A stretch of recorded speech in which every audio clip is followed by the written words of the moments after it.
The evolution of your marketing will be the catalyst for the evolution of your business, and the evolution of your business will provide you with the freedom to focus on the evolution of your life. This is Evolved Marketing with Andre and Brian. All right, welcome back to another episode of the Evolved Marketing Podcast. My name is Brian Brewer. I have my co-host here, Andre Jermachev, and a special guest today, which we'll introduce in just a moment. But really quickly, for those of you who don't know yet, I personally really broke into this affiliate marketing space back in 2016. That's when I was able to finally quit my job in the restaurant industry and go full-time with this whole digital marketing business thing. Now, back in those early days, I used to love to talk about how much money I made. And I did that because I was, first of all, very proud of my accomplishment. I was making more money in a month than I used to make in a year. So that was always really cool. But also I used to talk about it a lot because it attracted an audience who wanted those same results. And that was advantageous to the products I was promoting at the time. But today, as we come here with the very first episode of 2023, and I enter my 7th full year as a full-time affiliate marketer, I view my greatest accomplishment not as how much money I make, but the longevity and sustainability that I've been able to create through this business. Because this industry changes fast, and to be honest, sticking around isn't always easy. A lot of people don't make it. That's why I'm excited about today's guest. He has been around for a long time as well, so I know we're in for a real treat. As a matter of fact, in preparing for today's show, I looked back and realized that I personally have been on this marketer's email list since 2018. And the first episode of his wildly popular podcast, the List Building Lifestyle Show, was published all the way back in 2016. So he's been around. In addition to becoming a very successful affiliate marketer and an Amazon best-selling author of the List Building Lifestyle Confessions of an Email Millionaire, he also has a powerful network of past podcast guests that include the likes of Russell Brunson, Robert Kiyosaki, Anthony Morrison, Bedros Keuilian, Ben Settle, and Anik Singhal, to name a few. Now, the interesting thing here today is that while many of our past podcast guests have taken advantage of current social media trends to grow their business, the gentleman we're going to speak with today has chosen to rely on the tried and true. And as his podcast and book might imply, he focuses on email marketing. So if you want to learn how to build a profitable and responsive email list in record time, which, oh, by the way, you do, email is super powerful. Make sure you lean in and turn off all of the distractions right now because we are in for a treat. Help me welcome to the show today's guest, Igor Kheifets. Great to be here. Awesome. Great introduction. Thank you so much for that. Well, I really appreciate it. I'm really excited to have you here. You're the type of person I refer to as an OG in the industry. So I'm really looking forward to today's show. Thanks for your time. Yeah, we're super excited for you to be here. Yeah, it's funny because it wasn't long ago that I was, getting people for my show and referring to them as the OGs of the game and feeling really kind of in awe of their presence. And the time flew so fast that I didn't realize that I became one of them in some way, at least to some people. But it's really tremendous to see just how many people have entered the space since, and congratulations on all your success as well. Sticking around is truly not as easy as it seems. Getting your first affiliate commission is pretty difficult, and it gets easier from there. But at some point, you realize that the industry does change really fast, and you have to adapt and evolve to continue to be a part of it. That's amazing. So I want to dive a little deep into your story, right? Your background. I know you come from Russia and then you immigrated to Israel and now you find yourself in Canada. How did that everything happen? Yeah, well, I was born to a Russian couple. My dad's Russian, my mom's Russian, but my dad graduated the Suvorov Military Academy in Moscow, which means he went on to quite quickly enroll in the Soviet army back in the day before the wall came down, and he got dispatched to Ukraine, to a town Bila Tsirkva near Kiev, where I pretty much where we stayed until we left to Israel. So this is where I was born. This is where my brother was born. And while my parents are Russian, me and my brother, we really consider ourselves to be Ukrainian, even though our native language is Russian, because at the time everybody spoke Russian, and Ukrainian was almost like a second language in Ukraine because of the influence of the Soviet Union. Now with the wall coming down, and Ukrainians really taking on their identity, Russian is a second language and a very frowned upon language. But I didn't even speak Ukrainian until I went to school. So from there, however, the country was always in a bad shape. Like, that's just been the norm. It's always been bad. So at some point, also being Jewish, my parents said, you know what, let's use our Jewish connection and let's go to Israel. And they decided to come to Israel, which was a life-changing decision, because if they didn't, I might have been on the front lines fighting Vladimir Putin's army right now. Wow, it's super interesting. Well, it looks like you're pretty happy about the way things turned out instead. Is that fair to say? That is fair to say, because I think if I didn't move to Israel, I would be really, really late to the whole internet party. I would probably not have gotten as fluent in English as I did in Israel, because English was a bit of a it was technically a third language, because Russian was first. Then Hebrew became second, but I did learn a lot of Hebrew through English, and I watched lots and lots of Western TV, because Israel is heavily influenced by the US. So we had access to all kinds of sitcoms and movies and TV shows, and it gave me the opportunity to get comfortable to communicate in English, to read, write, listen to music, etc. And I think it was very important in me finding the online marketing industry, because I got into the online marketing game through research about, out of all things, the movie The Secret, which I accidentally saw on some website.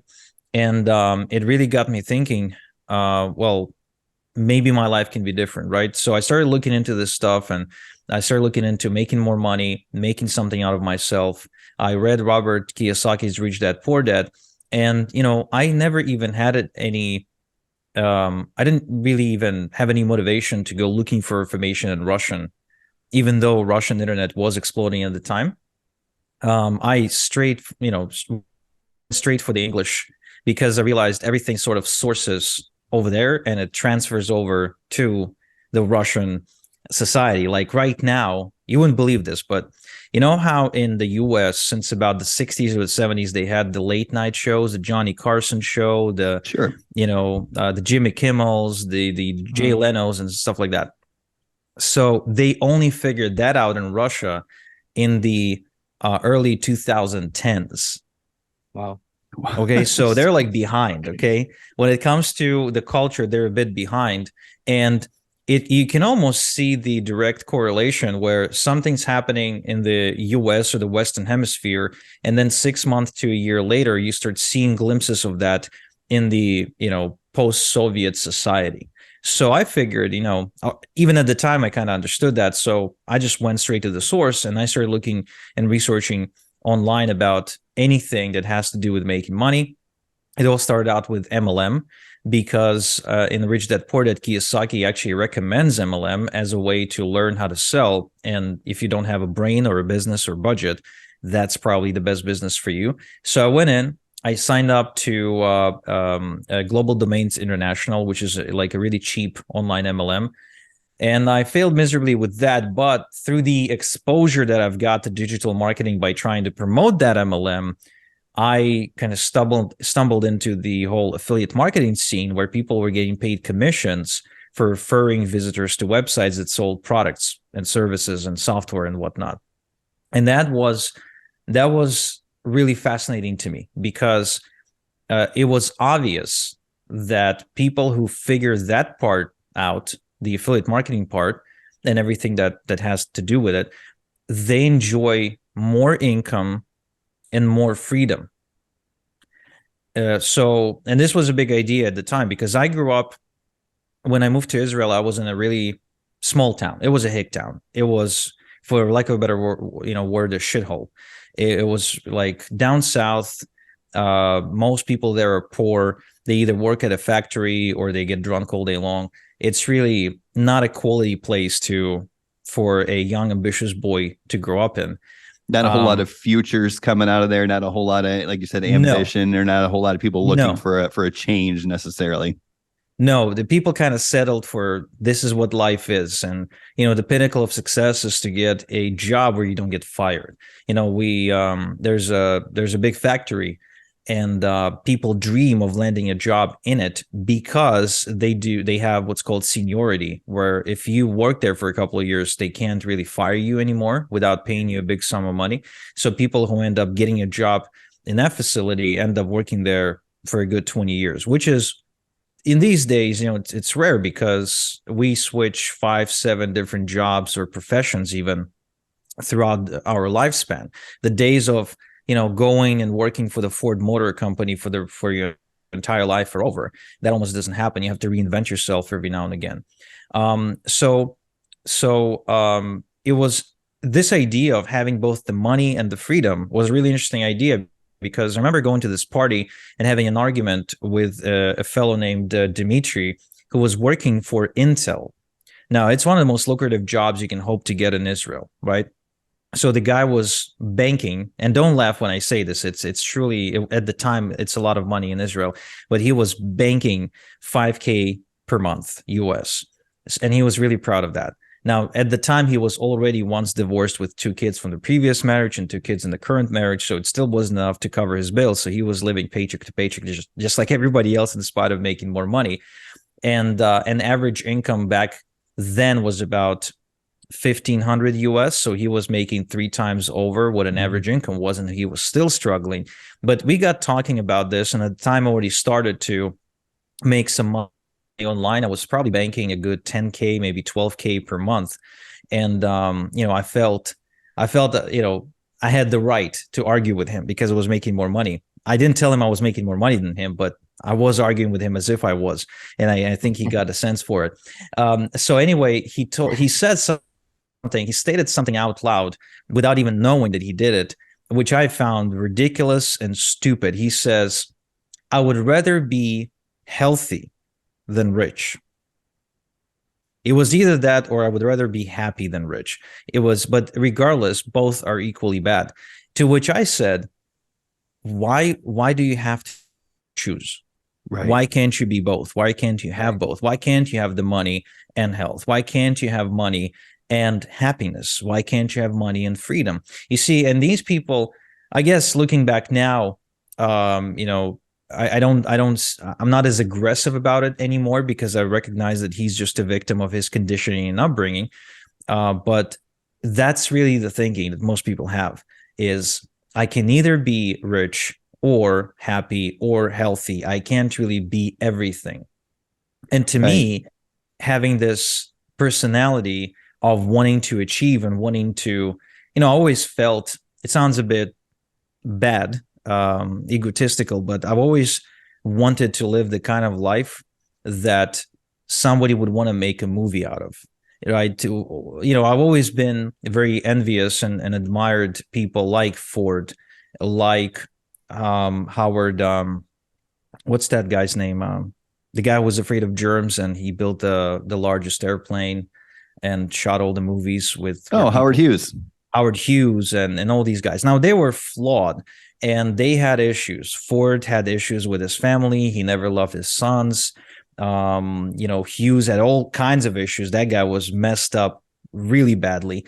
But they all did something that made people talk about them even after they died. And so having that sort of personality, and I do have that sort of personality, big ego, aggressive, driven, high standards, I've always felt that you should have everything. You shouldn't be forced to choose. Yeah, you can compromise here and there in terms of maybe not being as aggressive about certain things. And if you want to be a good father, you can't necessarily choose a profession where you travel all year long and you don't spend time with your kids. But you can be a great father and still make a lot of money if you build your income from your laptop and you work out of your basement like I work today. So I do, as soon as my kids come home from school, I'm here. They go downstairs, they give me a hug, they tell me about their day, and I can just close the lid on the laptop and sit there and listen. In fact, you can't see this, but right there on the floor, my daughter's building a 3-story boutique hotel Lego set, and she's been now doing it for the last like 2 weeks. So it's right there. So when I'm downstairs working and she's at home, she comes down and she sits there on the floor and she's putting it together. And if she needs some help, she says, "Dad, this thing is falling apart." So I stop what I'm doing, I go and I help. You see, that's what I mean when I say you can and you should strive to have everything that you feel is a definition of success, because to each person that definition differs. Like some person may think the definition of success is to be, a multi-millionaire and have sex with lots of different women, while somebody else will say, well, I think definition of success is to make millions of dollars, but to actually have a family and settle with one woman and have children. So both are right, because that's their definition. Some probably, someone's definition of success might not even include sex, but regardless, whatever that is. So for me, that included having a family. We started young at 25. I had my first kid, and I was really driven all these years, and still continue to be, to build my life around my success standards. Meaning, I don't compromise on that. Like, I might compromise some other stuff, but if I have a clear definition of what success means, that's what I'm not willing to, to settle. I'm glad you said that. When we're talking about, some people want to be happy, some people want to be rich. I'd rather be this or that. You don't have to choose. Why not have both? I think it's Tony Robbins is where I first heard it, where, he says that life will pay you any price that you ask of it. So it's truly the opportunity to get everything you want in life, I think, is there. So obviously you're a very ambitious person, saying that you want to live a life that someone might make a movie about is a really cool saying. I always, when you do those exercises where you try to get down to the core of what you really want, it starts with maybe your kids and then money and then all this stuff. And then eventually I got down to the fact that I wanted to feel like I won life. Let me share something with you. Go ahead. Sure. Something I discovered, like, in a way where I know it on my skin. I used to work at this place where we sold lottery tickets. And this place also had these machines where you could, like, push a button and the three images would come up, kind of like Vegas machines, but a much lower quality version of that. And there's only 11 spots like that in Israel, because there's only one organization that allows any kind of gambling to happen, and it's a monopoly. And this place, and we don't have any casinos in Israel, which is very important to say. The only casino you can reach is if you cross the border to Egypt, and there's like one right on the border. So in our town, and probably in a 200-mile radius around the town, there's nothing else besides this one thing, which means this place was making a lot of money. It was attracting lots of what I would call scum, right? People, drug addicts, alcoholics, gamblers with like severe addictions. There were some high quality people too. Sometimes you would have someone rich come in who has the gambling gene and they would be behaving well. But for the most part, it really attracted all sorts of pun scum. And Desperate. One time I got into a fight. I was working there and I got assaulted. And that was the moment. Actually, that wasn't the moment. That moment I was just angry because I got attacked by a couple of guys. But the following 2 months were extremely uncomfortable for me because I couldn't afford to quit that job. I went back home, and at the time she was my girlfriend. She wasn't my wife yet. And I told Anastasia, I said, look, I don't want to go back there anymore. I just can't. And, for me, it was embarrassing to go back because I just had my ass kicked and I had, the signs on my face. The evidence was still there, huh? That was still there. It didn't hurt. And she was like, well, maybe you should just, come down, maybe decide in a week when you're calm. So in other words, she was telling me, it's like, don't quit, bro. Like, honey, just chill, wait, we need the money. And I stuck to that job. It was extremely embarrassing for a few weeks to come back because anybody who would come in, they obviously heard the news. They obviously wanted to say something about it. Some were kind of nice and saying how it's very unfortunate. Other people were just plain, making fun of me. And I really, really hated that. But even worse, for the following few weeks, I always asked my dad to give me a ride to work because I was afraid to go to work on my own. You see, oftentimes I worked there were 2 shifts from 8 a.m. or 9 a.m. until 2 and from 2 until 10 or 11. That place stayed, obviously it was always open late. So I had to go back late at night through the alleyways and everything. And I was afraid because I went to the police and I complained about these guys. I was afraid they're going to jump me, that they're going to come back and hold a grudge and jump me. Yeah. I carried a screwdriver with me at all times, just in case, right? I couldn't carry a knife, didn't have one, and didn't want to like be caught carrying one. So I carried a screwdriver. Right? Yeah, something. Obviously a baseball bat wouldn't fit into my pocket. So, I couldn't carry that. But I was terrified, guys. I'll be honest with you. I was scared shitless, and it was a very difficult time. But that's the moment. That was like the time period when I made a decision, and I realized that money, it has many uses, but money is also a social filter. Because if I had money, many of my problems would disappear immediately. First off, I wouldn't have to go back to that job. So lots of aggravation would be gone. Second, I would have a car, and the car would be my way of protecting myself against all sorts of things, because I would be driving home and, to and from home, rather than going places and passing through, these dark back alleys and dark places, and where people who jump people like to hide, right? Exactly, because again, like I said, it was a shithole. It was a hick town, and you could be jumped at any time. Then I got mugged one time when I was in high school. Like that actually happened to me. And so it wasn't like a far-fetched possibility. It was a real possibility that can happen any day. And so I realized if I had money, it would elevate me beyond certain problems. Kind of like, I like to listen to this great podcast by Dan Sullivan called the Multiplier Mindset Podcast, especially to his early episodes. And he speaks about how great minds, they don't strive to, or great entrepreneurs, they don't just strive to solve problems. They strive to create new capabilities. Think about it. Before, we used to have MP3 files, and we used to have, tapes, right? But then with the development of the iPod or streaming, there's a new capability altogether where you can stream music from any device without having to download it, or without having to have like assets like tapes or discs. Yeah, you went from burning CDs and from your computer to all of a sudden just downloading it straight, ready to go to a little device in your pocket, right? Yeah, so we went from having them on storage, then to downloading on the computer as an MP3 file, to then streaming, which is where Spotify revolutionized everything. They saw the streaming coming, and now you can stream it without downloading from any device at any time, even if your connection is really poor. Yeah. Right. So money does that, right? Money created for me all these new possibilities and capabilities that elevated me way beyond any mundane, issues and problems that a life of living paycheck to paycheck created. So while you were working in the casino, at what point were you already building your online business? Was that after, or like right in between, or? That was during. So that was about a couple of years into it, still unsuccessful.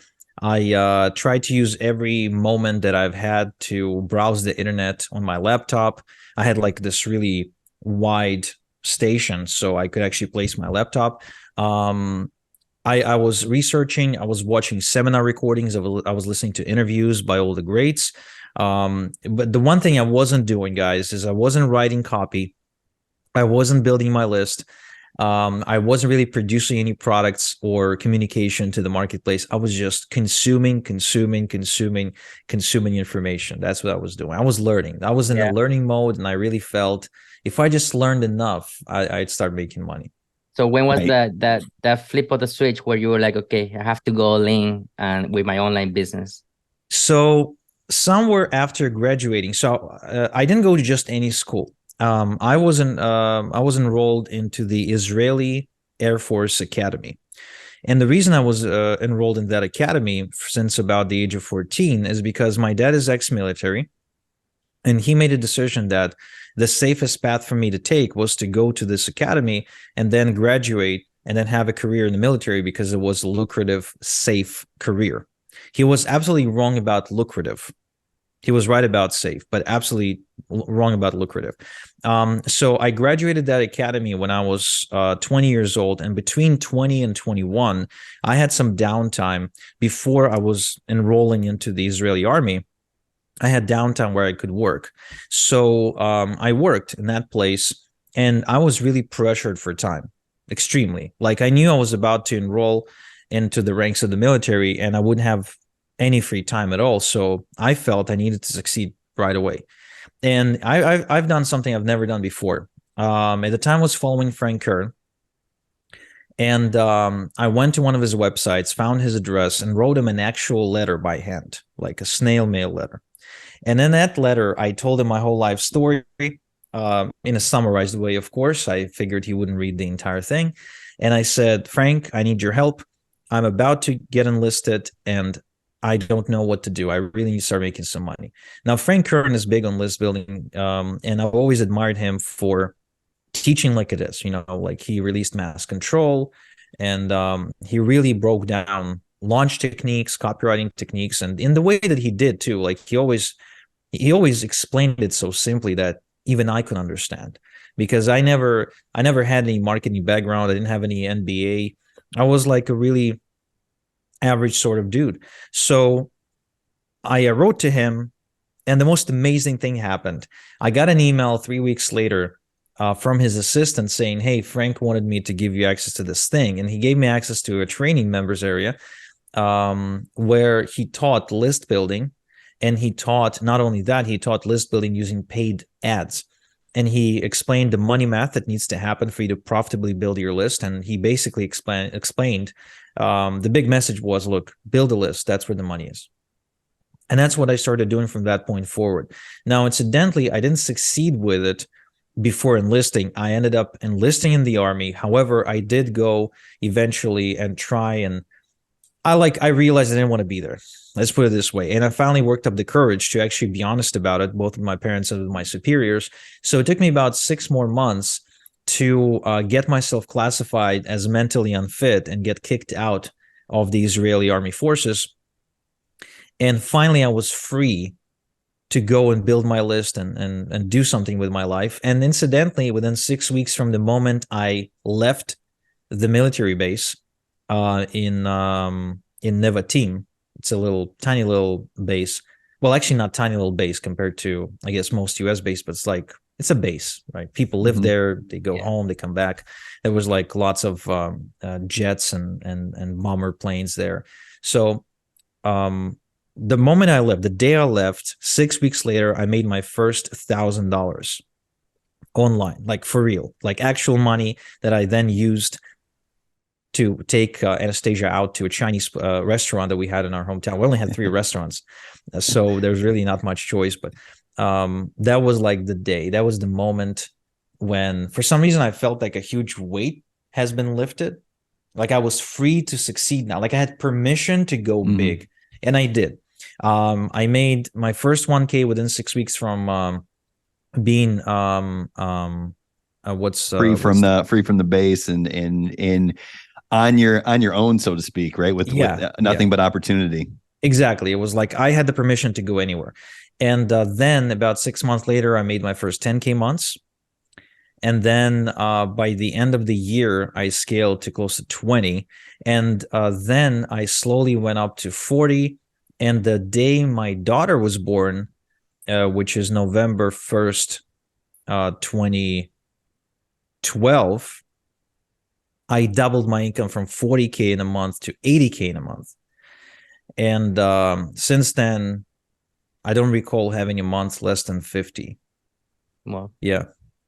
That's so amazing. what are the levers? I mean, congratulations on that. But there's a lot of people who struggle with getting that sort of momentum or getting that first win even. And then once they do get that first win, they don't know what to do next, and they kind of never break through. So are there certain levers in your business that have helped you, or is it a mindset thing, or is it a strategy thing? What sort of insight can you give us? So let me give you some practical insight and some mindset insight. So mindset wise, what gets you to your first 10K is not what's going to get you to your first 20K or 50K.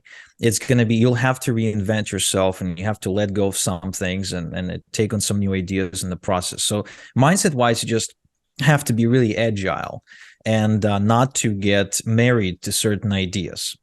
As far as practicality goes, first off, building a list was critical because I was able to continuously grow that asset, and learning to communicate to my list and doing it often made all the difference. Second thing, I don't think that until that moment that I was making any offers in the marketplace, meaning I was like signed up to a bunch of affiliate programs, but I never really did a great job of promoting them or pitching them. Like, I was really afraid to pitch anyone on anything, to be honest. I kind of hoped that they would just look at my content, like my articles or something, and just decide to give you all the money. Find the buy link somewhere. Yeah. So I was really like, I could actually be mailing the list and not pitching anything, which never happens today. You never see me email my database without a link to something. It has to be that you have to link somewhere. So that was important. Then another thing that ended up taking me from a relatively low 4-figure per month income as an affiliate to a much larger 5-figure income was creating my own offer, was actually creating my own low ticket offer that allowed me to start building a buyer's list. And this is why I learned that having buyers on your list can make a tremendous difference. It instantly doubles your income at the very least, because you're now generating much higher quality subscribers on your list. Now, then once I hit multiple 5 figures, and to go to 6 figures in a single month, I had to add some high ticket products into my product line. So whether it was products that I owned or products that were owned by others but still paid high ticket commissions, that also made a tremendous difference, because I realized it takes me just as much effort to generate a sale at $100 as it does for me to generate a sale at $500 or even $1,000. So this was a really difficult concept to grasp. Like, you really don't buy this without proof. In other words, like, if I were to tell this, and I did many times, to somebody who's selling low ticket, and I'll tell them, hey, it's going to take just as much effort to get this $50 sale as it would for you to get a $500 sale, but you'll get paid more money. They just don't believe me until they themselves try. And when they go through this process and they see how easy it is, in essence, it's not easy. It's just the same effort, right? But if you've been, consistently selling $50 items, and then you start selling $500 items, you'll notice that your conversions sometimes might not even drop if you do it right. And you will just make 10 times more money for every transaction. Well, guess what? How many transactions do you really need to get to 5K per month at $500 a piece? Well, that's only 10. But how many transactions do you need at $50 a pop to get a 5K per month? That's about 100. What do you think is harder? Get 100 people paying you $50 or 10 people paying you 500? Well, the answer is, in case you don't know, listening to this podcast, it is getting 10 people. 10 people to pay you $500 can often be much easier than trying to find 100 people with credit card in hand willing to give you 50. Yeah. So when I started my online business, they will always tell me, focus on one offer, right? Don't promote many things to your list, because then you're going to get the buyers confused and everything is going to be like a mess, basically. What type of advice do you have for people like that? Like, do you promote different offers at the same time, or how do you separate each offer on your list? Yes, I do promote multiple offers at any given time. And but I do it in a way that doesn't necessarily confuse the hell out of everybody, but I do still get some confusion within my tribe. And I'm okay with that, because I would much rather them trying to make a decision between buying program A and program B than them not buying anything. Plus, I really look at it as let's take Mercedes. So Mercedes is a huge automotive conglomerate. They've been in business for a long, long time, and they're obviously doing something right. Now, if you look at their product line, they've got the tiny little Mercedes like a Smart or a CLA. And it ranges all the way to all kinds of modifications, all the way to S-Class or Maybach, which is really expensive luxury cars. They also have got, trucks or vans. So they've got a million different versions of whatever they sell. Essentially, every single one of these things is a vehicle.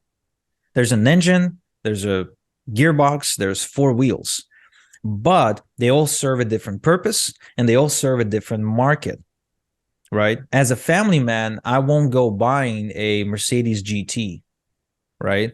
It's just not that sort of thing. But I will buy a Mercedes GLS because it's a huge family SUV. Family car, yeah. Yeah. So as, my advice to you, if you're hitting that point where you've got one offer that's working, for example, and you're ready to start expanding, is to start thinking what other buckets in your niche or marketplace you're not serving with your product. Because whatever your product is, I assure you, it's attracting a very particular type of people for a very particular type of reason. But you're probably getting the attention of a bunch of other people with a slightly different need or perspective that you could be serving by adjusting or modifying what you're selling. Yeah, that makes a lot of sense. Yeah, that's really interesting because I love how you said, you'd rather have them buy A or B versus nothing. A or nothing. Right. Yeah. So they're looking to spend their money to solve their problem. They just have to find the product that solves their problem in the way that they want it to be solved. So there's tons of opportunity there.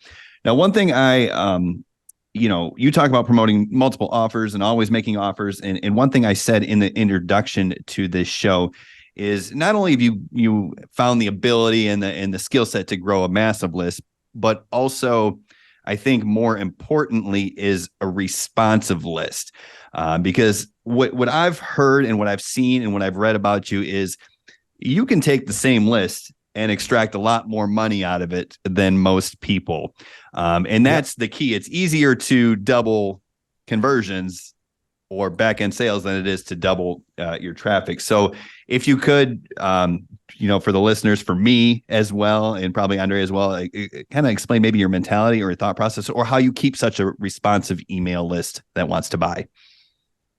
Yeah, it's funny because either yesterday or the day before, I was speaking to Andre about this, and I was asking him about this and how often does he mail his list.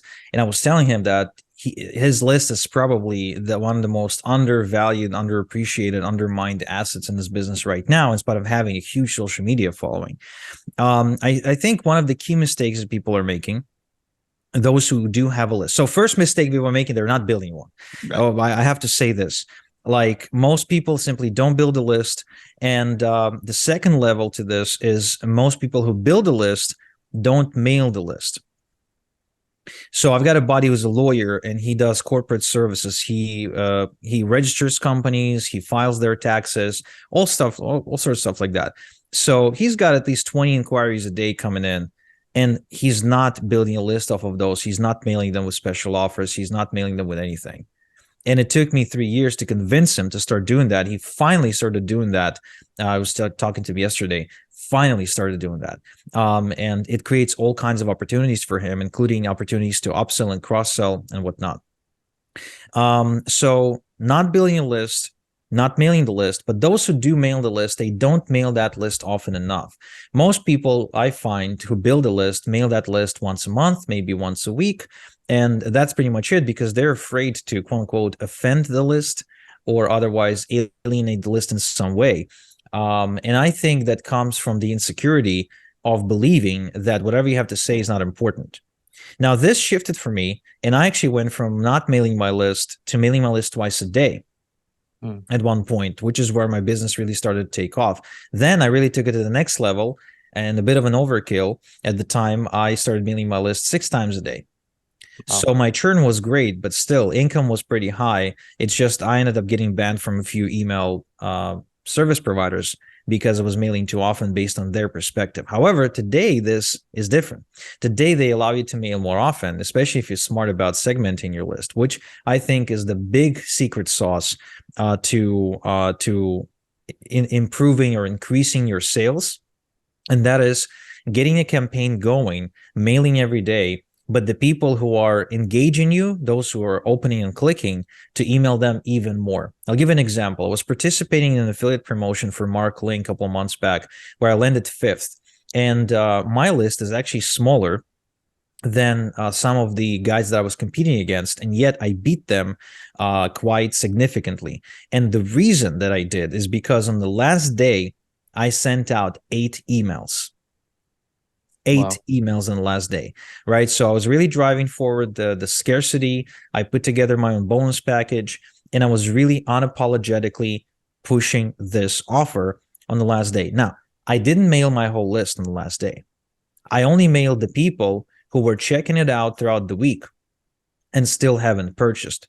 And I was really coming up with different ideas, angles, hooks, bonuses, just to get them to finally jump off the fence. Because if they're checking out the emails, if they're clicking the links, if they're reading the messages, then they're probably at least on some level interested. And there must be something that's holding them back in the form of an objection. Maybe the timing isn't perfect. Maybe it's the money and the absence of a payment plan. Whatever that was, I was basically constantly trying to join the conversation that was happening in their mind, trying to guess it basically. And on the last day, I made about 40% of my sales for the entire campaign that lasted 10 days. Wow. On the last day, I made 40% of all the sales. So if I were as timid as most other people and said, you know what, I'm just going to load a couple of emails, and if I make some sales, great. If not, then I'm not going to push because I'm afraid to alienate my list, I would have not made all those extra sales. Now, this is a significant amount of money because that was a $2,500 product that paid 40% commission.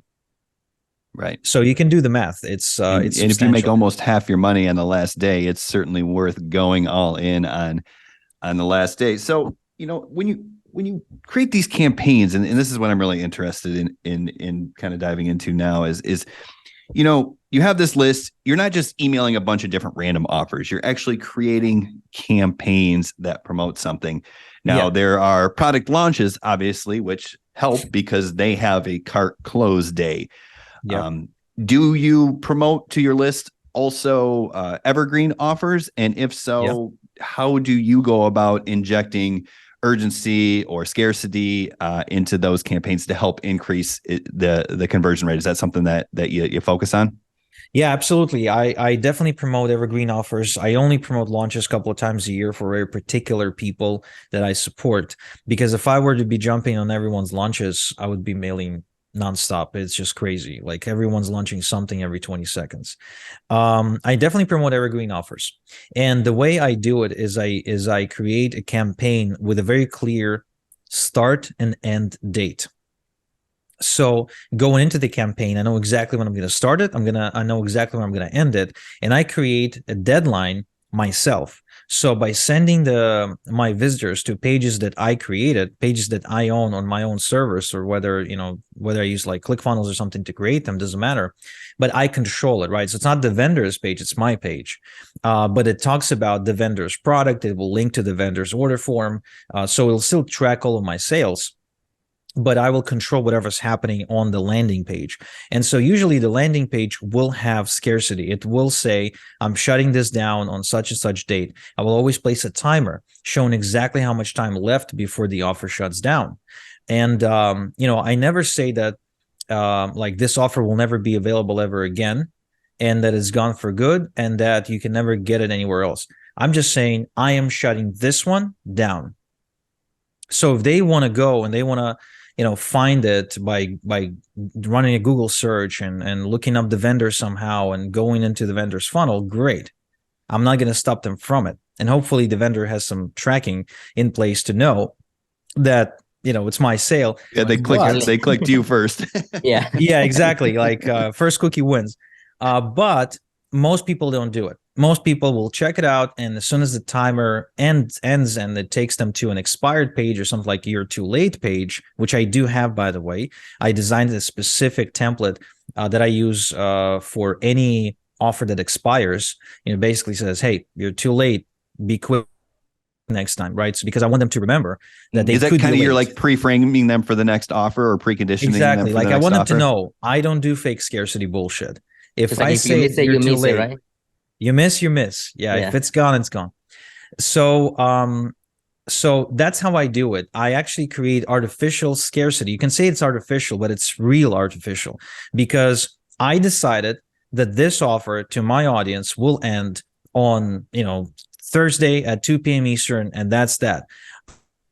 It doesn't mean that I will not relaunch some kind of a similar offer later in the year. Might be, but as of right now, it's gone. So another great way, by the way, to create scarcity that I've been teaching people in my programs is to create custom bonuses. So you can actually tell your people to go buy something and then go and contact you by sending you an email or submitting a form, and you will give them some sort of really valuable bonus. And my recommendation is to create bonuses that are either equal in value or greater in value than the thing you're asking them to buy. So if you're asking them to sign up to ClickFunnels for a 14-day trial and then pay whatever ClickFunnels costs per month, then make sure that the bonus you're giving them is worth more than that.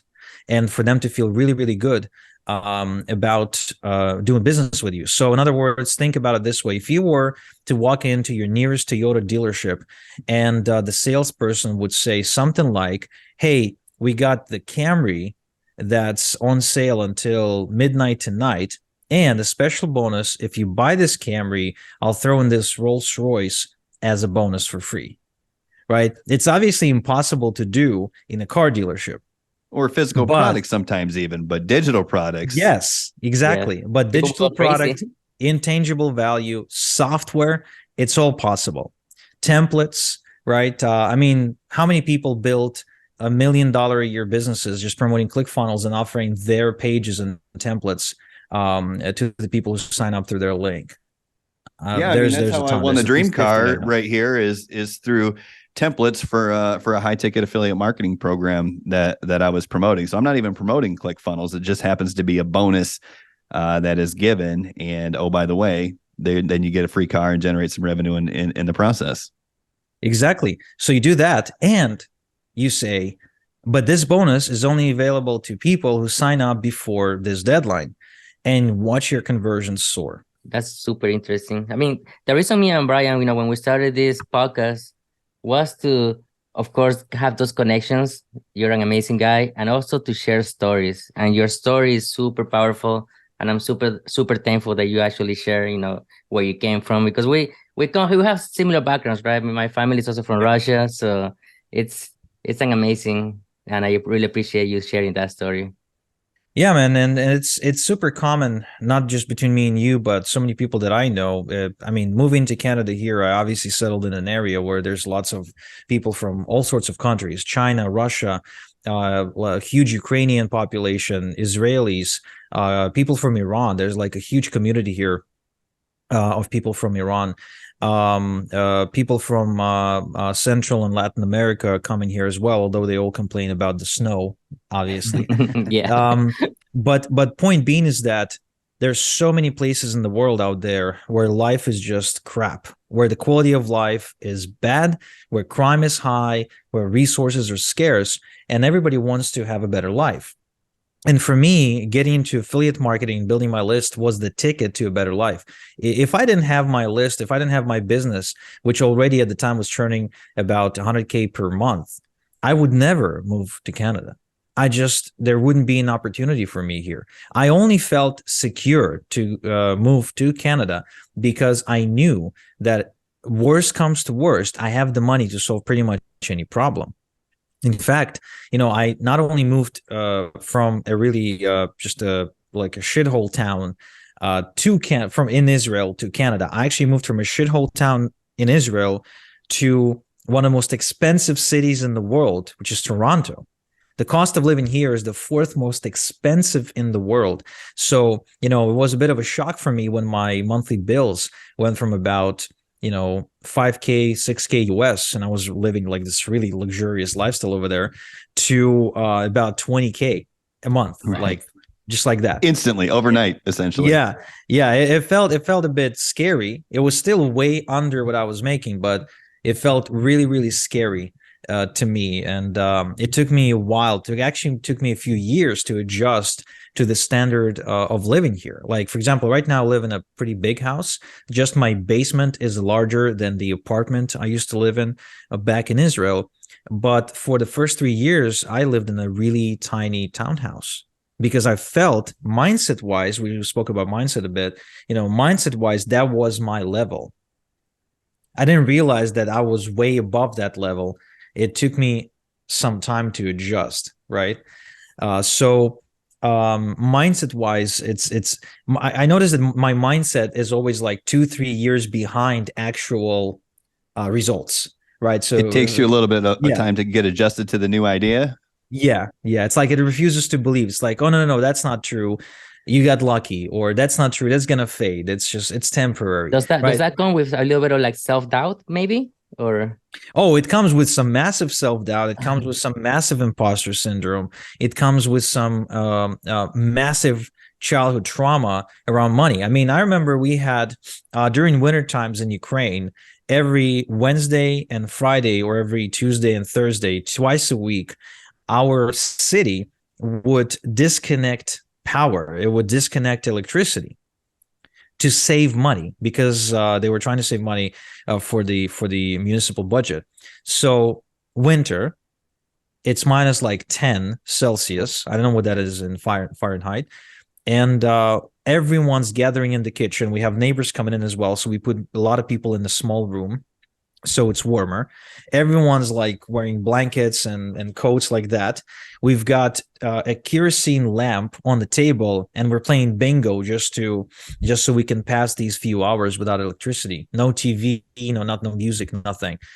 Somebody brings a guitar. So it was a great time as far as community and friendship and relationships. That was great. But it was a really low quality of life back then. And I remember, another thing I remember is I used to have this piggy bank that looked like Scrooge McDuck. It was like this big, and I would like continuously put coins into it. And one day, I don't remember exactly why it happened, but we were really struggling financially. And my parents called me into the kitchen, where they usually used to hang out and sit there and smoke and talk.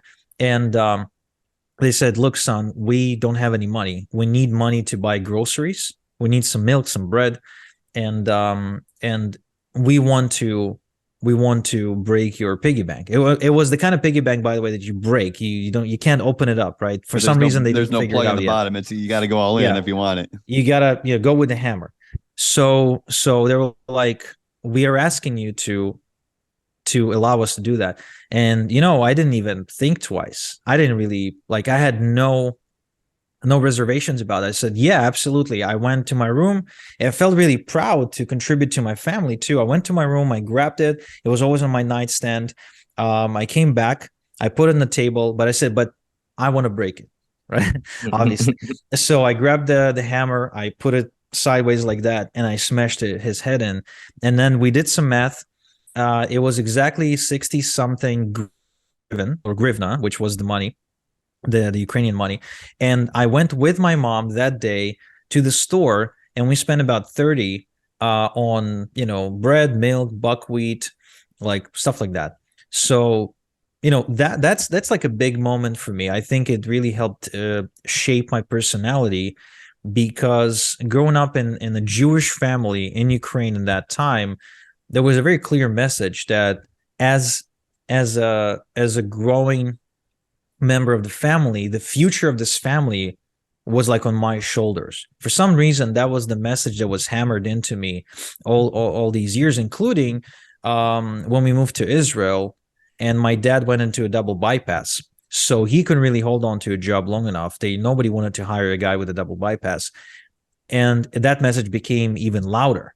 It was all about, hey, you need to succeed and you need to pull the family up. So yeah, I remember what it's like. I remember what it's like to put the needs of others before my own. In fact, for many, many years, if you look up some of my old interviews, I was telling everybody that the reason I got into this business and started looking for ways to make money online wasn't because I wanted to for somebody to shoot a movie about me when I die, but rather because I wanted to help my parents financially, because they were struggling for many, many, many years in Israel, and I was the one, after I succeeded and started making money, to pay off all of their loans and credit card debt as well. Right. Mhm. So It's it amazing what doesn't kind go of away. motivator that can be. When Yeah. it's not just about you and your desires for material things. It's about you and your desire to help others. I've talked to Andre about that, how he talks about his desire to take care of his wife, and maybe that's a little hack, huh? If someone's struggling with motivation to get started, huh? Think maybe someone else. I think doing it for someone else is an extremely powerful driver, because like I got this friend of mine here in Canada. His name is Cabral, and he's a real estate investor, right? But he has other ambitions that he's been kind of neglecting last few years. He wants to go into wholesaling, which is a way to make money faster in real estate by getting a property on the contract and then flipping the contract itself, not the property. Um, I think that's how it's done. I may be wrong about that, but it's basically faster than trying to buy a house, renovate it, and sell it. Yeah. So Cabral, me and him, we've been having we meet up once a week for coffee in a Israeli coffee shop nearby. And one thing that comes up as a theme again and again every time we start talking about his ambition to do wholesaling is how he feels that he let down his family by not doing it. So even though he's been slow to get going, he still thinks about it all the time, and it won't let him be. So you see, when you've got something like that, even if it takes you 2 years to get going, eventually it's going to keep eating at you to a point where you can't ignore it anymore. So yeah, it might not be the speed injection that you need. Like, it might not influence how fast you get started. But let me tell you, once you get started, I don't think there is a challenge that can stop you if your primary driver is living up to the expectations that your parents set for you, if it's taking care of your wife or husband, if it is providing for your kids, right, or helping your community. Right, there isn't a wall you won't run through, and that's a big driver. So, I was hopefully clear in the fact that I was really excited to talk to you because I love the way that you build your business. I'm one of those guys who likes to geek out about marketing, and I think you're kind of one of those guys who's probably geeked out over marketing, list building, and all that stuff over the years. So much so, as a matter of fact, that I want to share this with our audience. Because I know this is going to be extremely valuable, especially for those people who are looking for something even more tangible outside of this hour that you were so gracious to give us. But it is your book. I mentioned you're an Amazon best-selling author. And if you listener, we'll go ahead and post the link down in the show notes or the description if you're watching this on YouTube. If you go over to Igor's book, you can get a copy of his book. I'll send it out to you. All you have to do is pay shipping and handling. And in addition, he's going to send you over $3,251 in bonuses when you get that. So maybe in the last few minutes that we have you here, if you could just kind of, share with us what we might expect when we do get that book later today. Yeah, absolutely. If you go to igorsbook.com, what I'll give you is the physical version of the book. I'll ship it to your doorstep. All I ask is for you to chip in on shipping and handling. If you're in the US, it's $10. If it's outside the US, I think it's going to be more. But that's the post office fault, not my fault. However, regardless, I will still give you so much stuff that in comparison to the $10 you pay for shipping, it's going to be super insignificant. First off, I'll give you the professionally narrated audio version of the book that you can actually go and buy an Audible if you wanted to, or I can give it to you for free. I'll give you the digital version of the book so you can read on your computer or device or your Kindle. I'll also give you several courses that I created to teach you the ins and outs of list building. including, by the way, how to build your first or next capture page and some of the templates that I created that you can basically just copy and paste to start building your own list. And I'll also give you some traffic training showing you how I drive people to my pages so I can build that list. So all in all, I put together this package for two reasons. First, to ethically bribe you to get the book from igorsbook.com, which is my website, and not getting it on Amazon, because Amazon will not give me your email address, and therefore I cannot start building a relationship with you. And second reason is to help you see and understand how list building can change your life and change your business. For me, list building has been the catalyst to pretty much everything that I've done. I haven't done a single project since that didn't involve in some way, shape, or form building a list. And I think everybody should be building a list, whether they're doing something for profit or non-profit. And if you're listening to this, you already understand the value of doing it. So go ahead and find out how it's done by world's top list builders today. Well, that's exciting. I'm so glad you share the digital version as well, because I hate waiting. So I'll be. That's the first thing I'm going to do. That's the first thing I'm going to do. Once we close this out, is make sure I get all the book and of course the bonuses as well. So thank you for that. You're a master of your craft. Before we go, I just can't tell you how much we appreciate your time, sharing your insight with me, and of course, the audience and the listeners who are tuning in. But before we go, I think we want to ask you: is there anything, Igor, that we can do for you to help you out?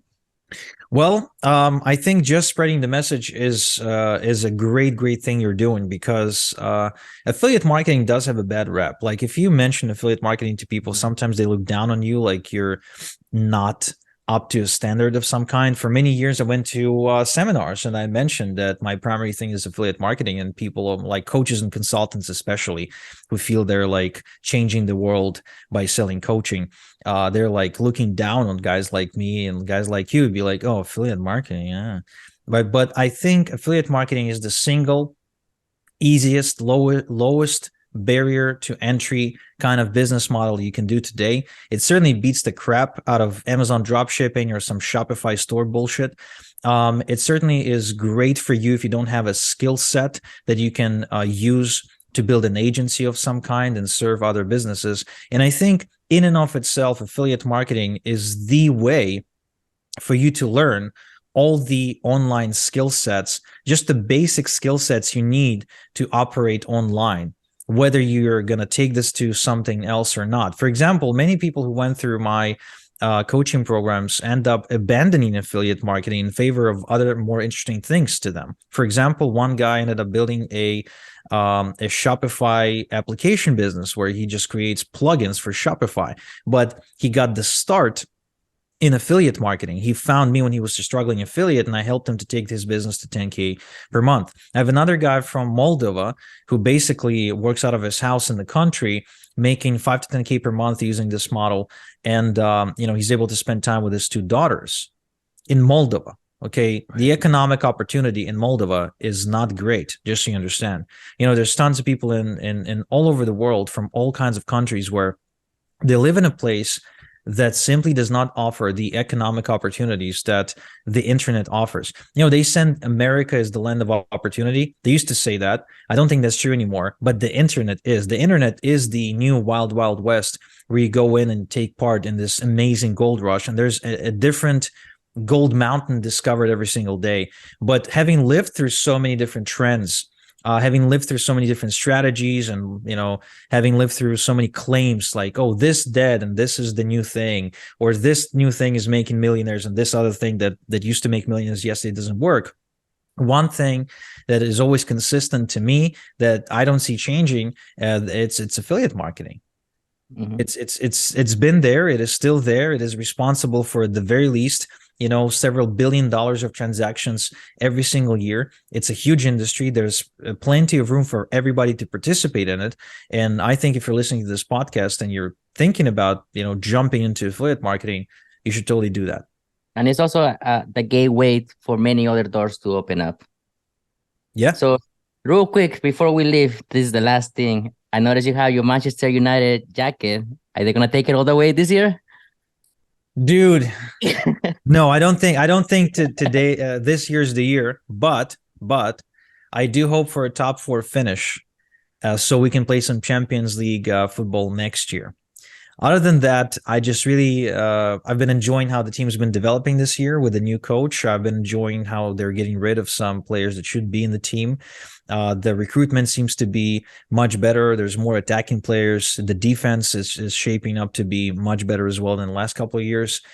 So all in all, I am happy with the way the team's developing. It's still a young team. There's the manager needs some time, but I'm also happy that the club owners are selling the club, because these guys have been milking the club for years. They're like vampires, just sucking the blood out of this entire franchise and leveraging the reputation that the club built and the relationship it has with its fans.